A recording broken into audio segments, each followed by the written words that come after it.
आजचा जो टॉपिक आहे, हा टॉपिक आहे लेसन तोच आहे आपला, right. Laws of motion, first lesson, right, गतीचे नियम.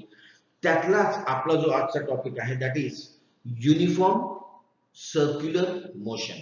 आतापर्यंत आपण काय पाहिलं होतं मागे? युनिफॉर्म लिनियर मोशन पाहिली होती, राईट, एक समान आणि एक रेषीय. बट आता आपण पाहणार आहोत uniform but circular motion. Circular म्हणजे काय? तर वर्तुळाकार, राईट. ह्या मोशन बद्दल आपल्याला शिकायचं आहे. मग पाहूया आपण.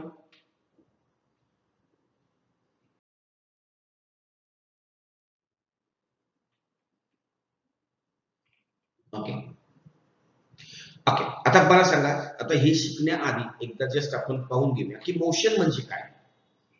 फाईन. मग आता बघा, change in position of an object with respect to time, म्हणजे वेळेनुसार एखाद्या वस्तूच्या जागेमध्ये होणारा बदल म्हणजे मोशन. आणि हा जो चेंज आहे, हा जो बदल होतोय जागेमध्ये किंवा पोझिशन मध्ये, हा बदल कशावरती अवलंबून असतो? तर पाहणाऱ्या व्यक्तीच्या रेफरन्स पॉइंटवरती, राईट. पुढे आहे आपलं काय की बघा, स्पीड म्हणजे काय. ही एक जस्ट रिव्हिजन आहे आपली मागची, कारण का आपला पुढचा टॉपिक शिकायचा आहे म्हणून. What is speed? Distance travel by a body per unit time. कालावधीनुसार, वेगवेगळ्या कालावधीनुसार एखाद्या व्यक्तीने, एखाद्या वस्तूने, बॉडी म्हणजे इथे वस्तू आहे लक्षात ठेवा, बॉडी म्हणजे शरीर नाही इथे. सायन्स मध्ये, फिजिक्स मध्ये बॉडीचा अर्थ, मॅटरचा अर्थ वस्तू, मॅटर ऑब्जेक्ट बॉडी याचा अर्थ होतो वस्तू. हे मी लिहून देतो काय तर इथे तुम्हाला, म्हणजे तुम्हाला लक्षात राहील. मॅटर, बॉडी किंवा ऑब्जेक्ट याचा अर्थ होतो वस्तू फिजिक्स मध्ये, म्हणजे जिथे आपण स्पीड वगैरे असे जे हे बघतो, केमिस्ट्री मध्ये नाही, राईट. मग आता पाहूया. सो याचे एसआय युनिट काय असतं? तर metre per second, metre per second हे आपलं एसआय युनिट आहे, आपण पाहिलं एमकेएस मध्ये, किंवा सेंटीमीटर पर सेकंड सीजीएस याच्यामध्ये, सीजीएस मध्ये, राईट. मग आता याचा फॉर्म्युलाही आपण पाहिला, that is speed is equal to distance upon time. Speed is equal to distance upon time. Fine. पुढचा पार्ट आहे आता आपला, याच्या पुढचा. आता आपण पाहिलं काय की distance. What is distance? Distance means what?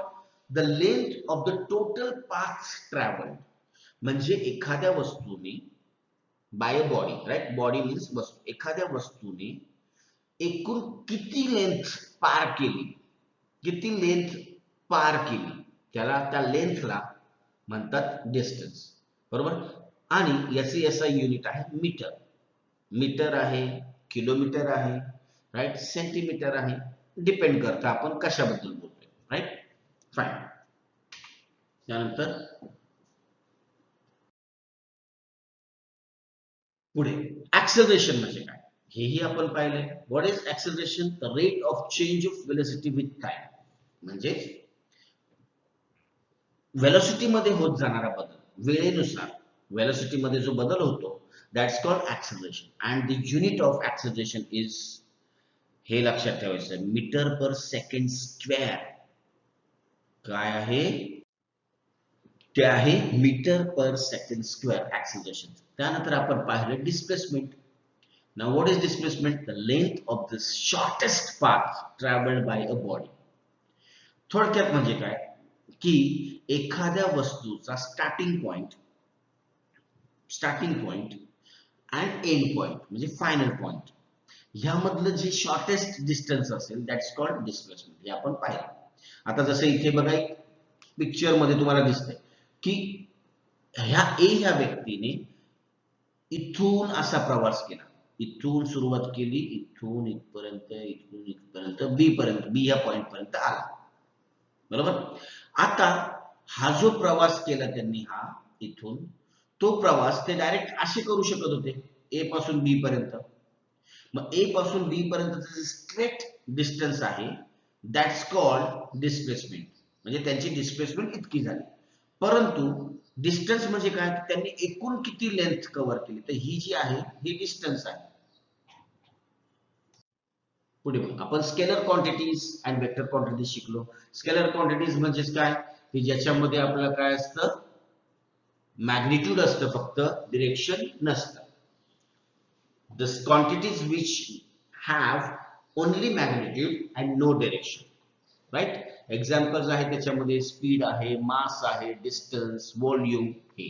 आणि वेक्टर क्वांटिटीज म्हणजे काय, the quantities which are expressed with magnitude and direction. म्हणजे अशी क्वांटिटी ज्याच्यामध्ये मॅग्निट्यूड ही महत्वाचं असतं, मॅग्निट्यूड म्हणजे किती तेही महत्वाचं असतं, आणि कोणत्या दिशेला हेही महत्वाचं असतं, right? That is called vector quantity. Vector quantity दाखवताना आपण वरती एरो दाखवतो, राईट? आता याचे एक्झाम्पल आहेत वेलोसिटी, ऍक्सेलरेशन, फोर्स, डिस्प्लेसमेंट हे, right? Change in either magnitude or the direction changes the value of the vector quantity. हा खूप महत्वाचा पॉइंट आहे आणि लक्षात ठेवायचा की काय, की एखादी आता जी वेक्टर क्वांटिटी असेल, लक्षात ठेवा वेक्टर क्वांटिटी मध्ये काय महत्वाचं असतं, तर डिरेक्शन प्लस मॅग्निट्यूड दोन्ही महत्वाचं असतं. ओके, जर डिरेक्शन चेंज झालं, फक्त डिरेक्शन, तरी व्हॅल्यू चेंज होते, आणि मॅग्निट्यूड चेंज झालं तरी व्हॅल्यू चेंज होते. म्हणजे वेक्टर क्वांटिटीच्या डिरेक्शन किंवा मॅग्निट्यूड मध्ये कशाही एकामध्ये जरी बदल झाला, दोघांमध्ये बदल झाला तरी चेंज होणार, आणि डिरेक्शन एकामध्ये चेंज झाला दोघांपैकी कुठल्याही, तरीही व्हॅल्यू चेंज होते. हा खूप महत्वाचा पॉइंट आहे, लक्षात ठेवा. फाईन, आणि हा तुमच्या टेक्स्ट बुक मध्ये नाहीये. फाईन.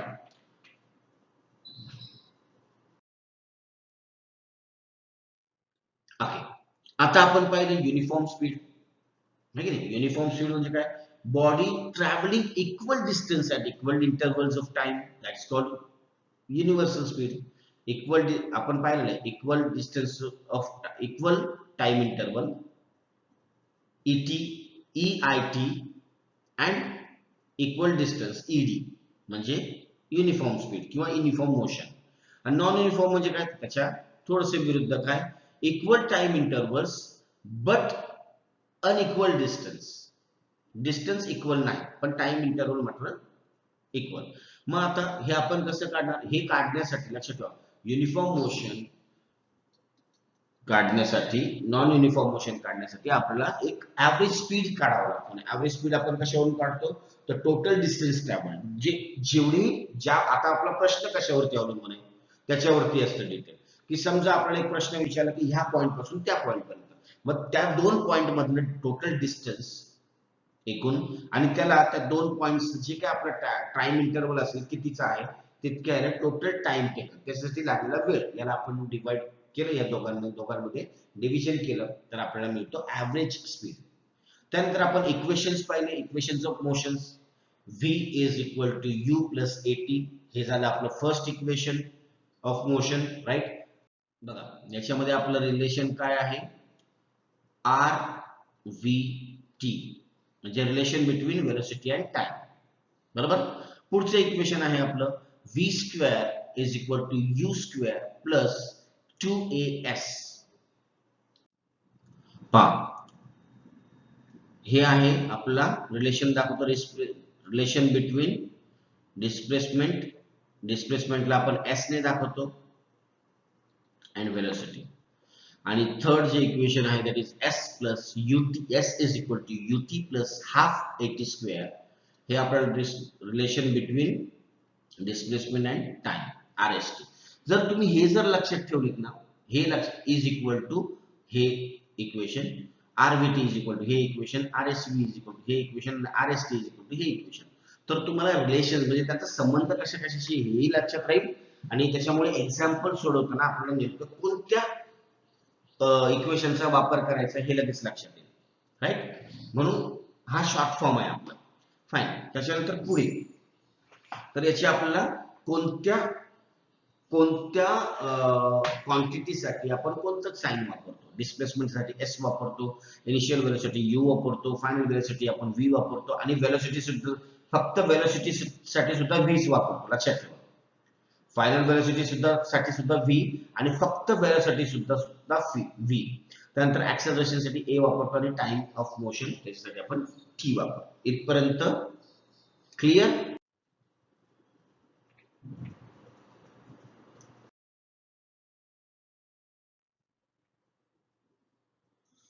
आता तुमच्या समोर एक चित्र आहे. त्या चित्रात तुम्हाला काहीतरी दिसतंय. काय दिसतंय बघा. हे जे क्लॉक आहे, ह्या क्लॉकची आपण हँड्स जे आहेत, right, minute hand, hour hand, हे फिरतायत. पण ते कसे फिरतायत तर सर्क्युलर. ते कसे फिरतायत सर्क्युलर मोशन मध्ये फिरतायत. आणि त्यांची जी मोशन आहे ही युनिफॉर्म पण आहे. का? कारण इक्वल टाइम इंटरवल मध्ये इक्वल डिस्टन्सेस आहे. असं नाही की कोणत्याही वेळी कोणतेही डिस्टन्स कव्हर होते. अगदी टाइम इंटरवल फिक्स आहे, आणि त्याचं काय म्हणतो आपण डिस्टन्सही फिक्स आहे. राईट. मग आता पहा,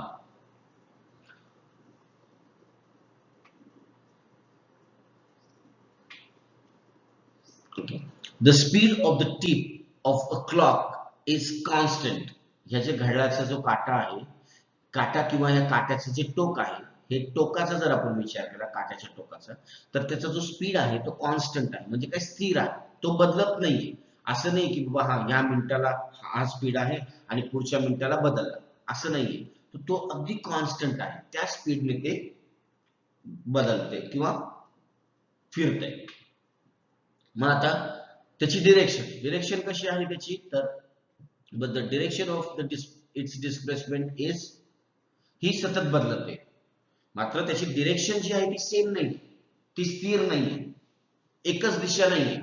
तर ती प्रत्येक प्रत्येक पॉइंटला बदलते, प्रत्येक पॉइंटला. आता हा जो पॉइंट आहे आपण याला समजून घेऊ. प्रत्येक पॉइंटला बदलते म्हणजे काय, तर पहा, नीट समजून घ्या. आता हा जो पॉइंट मी तुम्हाला सांगणार आहे, पहा. समजा जर आपण एक स्क्वेअर काढूया, बरोबर. आता जर एक पॉइंट, एक वस्तू जर इथे असेल ह्या साईडला, आणि ती जर प्रवास करायला लागली ह्या दिशेने, तर ऍटलिस्ट इथपर्यंत त्याची दिशा सेम राहील. इथपर्यंत त्याची दिशा सेम आहे. इथे गेल्यावरती त्याची दिशा एका ठिकाणी चेंज झाली, इथे चेंज झाली, इथे चेंज झाली, बरोबर. अशा पद्धतीने इथे चेंज झाली. आता याच्यावरती आपण डिटेल्स पुढे बघूया. पहा, पुढे पाहूया. आता इथपर्यंत पहा. सो आता याचा परिणाम काय होतो, स्पीड सेम आहे, परंतु डिरेक्शन प्रत्येक पॉइंटला बदलते, दिशा प्रत्येक पॉइंटला बदलते. मग त्याचा परिणाम काय होतो, therefore its velocity is constantly changing. आणि आपण पाहिलेलं आहे की जर स्पीड आणि डिरेक्शन यांचा संबंध आहे. स्पीड जर चेंज झाला तर वेलोसिटी चेंज होते, आणि जर डिरेक्शन चेंज झालं तर वेलोसिटी चेंज होते. आपण मागे एक्झाम्पल्स पाहिले, 3 सिच्युएशन्स पाहिल्या मागच्या पार्टमध्ये, बरोबर. मग याचा स्पीड आणि डिरेक्शन, ही जी डिरेक्शन आहे ती बदलत असल्यामुळे काय होतंय की त्याची वेलोसिटी सुद्धा प्रत्येक पॉइंटला बदलत राहते, सतत बदलत राहते, बरोबर. मग at the tip, as the tip is moving along a circular path, its motion is called uniform circular motion. आणि ही जी टीप आहे या घड्याळाच्या काट्यांची, हे टीप जी आहे ही सर्क्युलर मोशन मध्ये फिरत असल्यामुळे त्याची जी डिरेक्शन आहे ती सर्क्युलर आहे. पाथ जो आहे, त्याचा जो मार्ग आहे, हा मार्ग सर्क्युलर असल्यामुळे याला आपण युनिफॉर्म सर्क्युलर मोशन असं म्हणणार. आता पुढे पाहूया.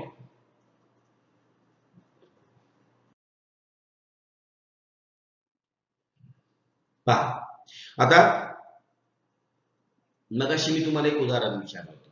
काय उदाहरण होतं की जर एखादं ऑब्जेक्ट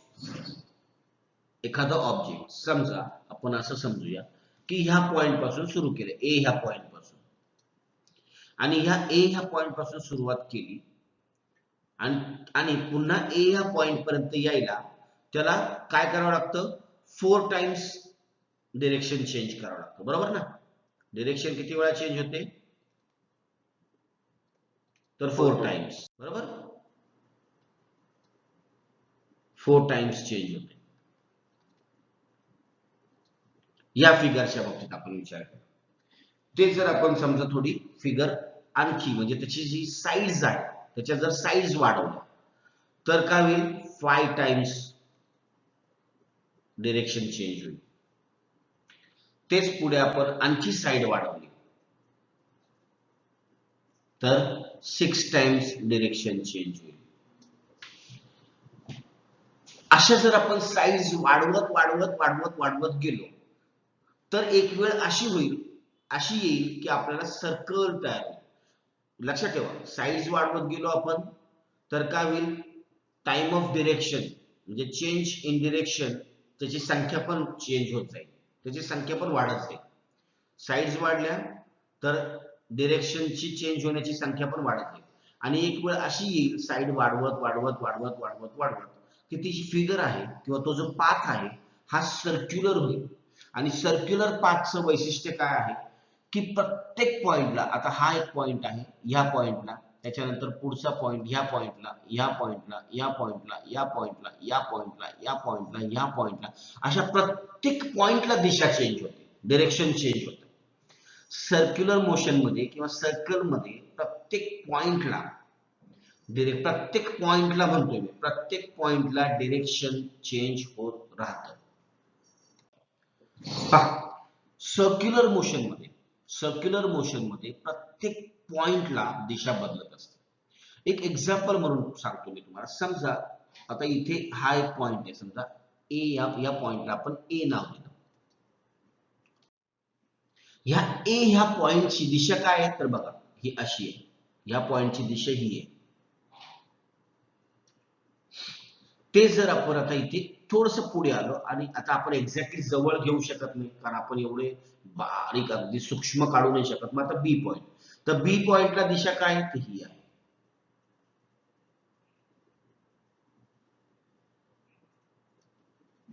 जर आपण सी पॉइंटला गेलो, आता थोडेसे लांब लांब काढतो आपण, जवळ थोडं एक काम करू, आपण थोडं जवळ घेतो.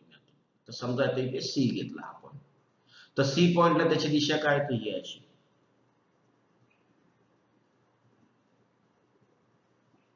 बघा आता याच्यापेक्षा जास्त जवळ घेणं आपल्याला शक्य नाहीये, म्हणून आपण एक एक्झाम्पल म्हणून असे घेतले. तर तुम्ही पाहिलं असेल की कितीही पॉइंट अगदी जवळ जवळचे जरी पॉइंट असले तरी त्याच्यामध्ये दिसायला ते आपलं मायनर दिसेल, पण मायनर का होईना चेंज असतो, डिरेक्शन चेंज असते, बरोबर. मग ही डिरेक्शन कशी असते तर पहा, when an object is moving with a constant speed along a circular path, the change in velocity is only due to the change in direction. जेव्हा एखादी वस्तू स्थिर म्हणजे कॉन्स्टंट गती, कॉन्स्टंट चालीने, कॉन्स्टंट स्पीडने जर वर्तुळाकार मार्गाने फिरत असेल, राईट, वर्तुळाकार मार्गाने जर फिरत असेल किंवा गतिमान असेल तर तिच्या वेगामध्ये, तिच्या वेलॉसिटीमध्ये जो बदल होतो that is just because of the change in direction. तो कशामुळे होतो तर त्याच्या त्या स्पीडमध्ये, स्पीडच्या त्या वस्तूच्या दिशेमध्ये जो बदल होतो त्यामुळे वेलॉसिटीमध्ये म्हणजेच वेगामध्ये बदल होतो. पुढे हेन्स इट इज ऍक्सेलरेटेड मोशन. आणि पाहिलंय आपण ऍक्सेलरेशन म्हणजे काय तर ऍक्सेलरेशन म्हणजे चेंज इन मोशन किंवा change in velocity, the rate of change in velocity म्हणजे ऍक्सेलरेशन. मग इथे आपण पाहतो की प्रत्येक पॉइंटला ऍक्सेलरेशन होतोय म्हणजेच वेलोसिटी मध्ये चेंज होतोय. म्हणजे सर्क्युलर मोशन ही काय असते, ऍक्सेलरेटेड मोशन असते. आता सर्क्युलर मोशन ऍक्सेलरेटेड का असते याचं कारण असं आहे की सर्क्युलर मोशन मध्ये प्रत्येक पॉइंटला वेलोसिटी चेंज होते आणि वेलोसिटी चेंज झाली की ऍक्सेलरेशन होतं. And that's why the circular motion is called accelerated motion, right. Okay, आता okay, when an object moves with constant speed along a circular path, the motion is called uniform circular motion. म्हणजे काय की जर एखादी वस्तू circular path मध्ये फिरत असेल आणि त्याचा जो स्पीड आहे हा कॉन्स्टंट म्हणजे स्थिर असेल, स्पीड मध्ये बदल नाही होते, वेलॉसिटी मध्ये बदल होतोय परंतु स्पीड मध्ये बदल होत नाहीये. मग जर स्पीड मध्ये बदल होत नाहीये आणि ती वस्तू सर्क्युलर पाथ मध्ये फिरत असेल तर त्याला, ती स्पीड मध्ये बदल होत नाही म्हणून युनिफॉर्म आणि सर्क्युलर मोशन मध्ये फिरते म्हणून त्याला सर्क्युलर मोशन म्हणजेच युनिफॉर्म सर्क्युलर मोशन असं म्हणतात. का म्हणतात? तर याचं कारण आहे काय की दोन पॉइंट्स लक्षात ठेवायचे की एखादं ऑब्जेक्ट जेव्हा सर्क्युलर पाथ मध्ये मूव्ह होतंय आणि त्याचा स्पीड कॉन्स्टंट आहे तर अशा त्या ऑब्जेक्टच्या मोशनला आपण युनिफॉर्म सर्क्युलर मोशन म्हणणार. आणि युनिफॉर्म सर्क्युलर मोशन का? कोणतीही युनिफॉर्म सर्क्युलर मोशन मध्ये दोन पॉइंट्स महत्वाचे, एक स्पीड कॉन्स्टंट आहे आणि पाथ सर्क्युलर आहे. युनिफॉर्म सर्क्युलर मोशन म्हणजे काय? तर constant speed plus circular path. अगदी शॉर्ट मध्ये सांगितलं मी तुम्हाला, शॉर्ट मध्ये काय तर मी लिहूनही देतो. युनिफॉर्म सर्क्युलर मोशन आपण त्याला UCM म्हणू शॉर्ट फॉर्म मध्ये. मग आपल्याला इथे काय लक्षात ठेवायचंय तर कॉन्स्टंट स्पीड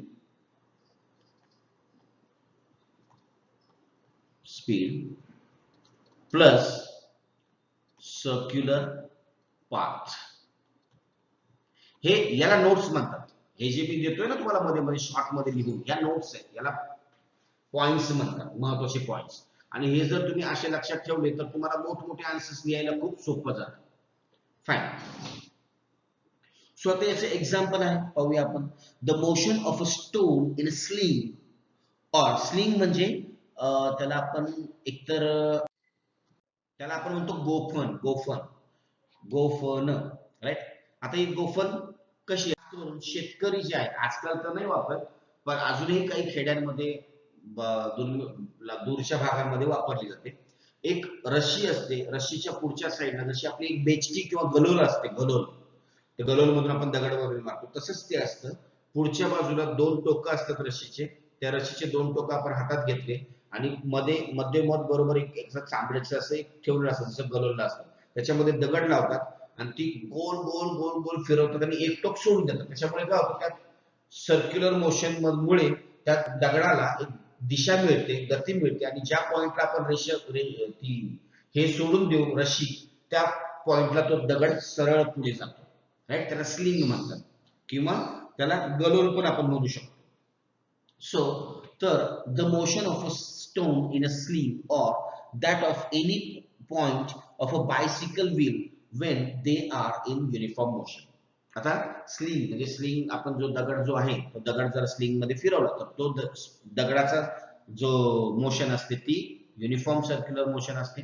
किंवा आपण जेव्हा बायसिकलचं टायर जेव्हा किंवा चाक जेव्हा फिरवतो तेव्हा ती सुद्धा एक युनिफॉर्म सर्क्युलर मोशन असते. हे सर्कल जे आहे ते सर्कल मध्ये बघा, सर्कल जो आहे ना, सर्कल कडे लक्ष द्या. या सर्कल मध्ये आपल्याला काय दिसतंय तर कंटिन्युअसली डिरेक्शन चेंज झाली बघा. हा पॉइंट आपल्याला काय दर्शवतोय? कंटिन्युअसली डिरेक्शन चेंज होते, कंटिन्युअसली डिरेक्शन चेंज होते. राईट, हेच आपण याच्यामध्ये पाहिलं, म्हणूनच that is called accelerated motion. Fine. So इथे आपण आज थांबूया ह्या पार्टला. पुढचा पार्ट आपण उद्या पाहूया, पुढे पाहूया. त्या पार्ट मध्ये पुढचे सगळे पॉइंट्स घेऊया.